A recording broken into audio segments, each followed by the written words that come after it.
Residents in one Ohio county are being urged to arm themselves after major cuts to the sheriff's department. Now, all across America, states and local governments are dealing with severe budget crunches, often being forced to make some painful spending cuts.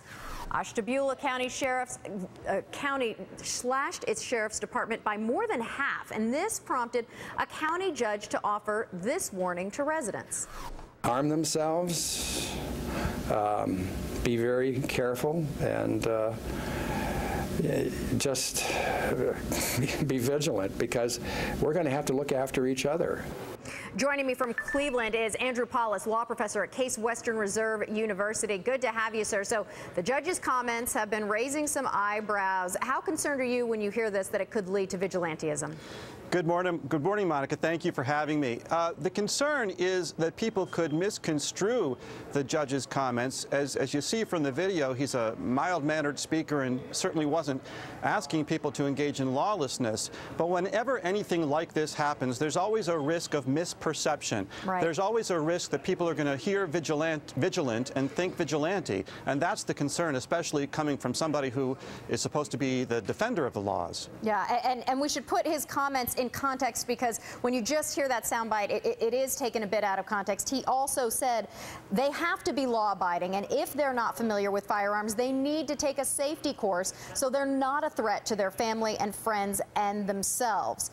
So he clearly was not putting out a call to take up arms and start shooting, but certainly when people hear this, there is that concern that vigilantes will jump on board. And there have been some quotes from local people who say, hey, you know, let's not just pull a gun out, let's pull a shotgun out and make sure somebody's dead, not walking around. And that's a very dangerous thing, to engage citizens that way. As the sound bites get played, it tends to ignore the piece of it that you just clarified, and instead people tend to see the piece that was played on your segment.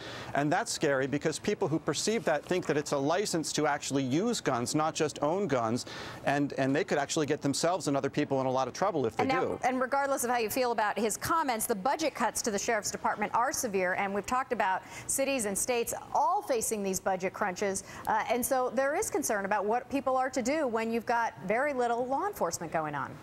Well, there's always a concern, but I think that the sheriff's spokesperson, who was also interviewed for the original story, said, please, if there's an issue, call us, call the sheriff's department. Let us worry about how to respond. And I think people need to do that. They need to use law enforcement the way law enforcement has always been used, and not resort to self-help. A lot of people can get hurt if it happens the wrong way. Yeah, true. All right, Andrew Pollis with Case Western Reserve University. Thanks for your time on this one. Thank you.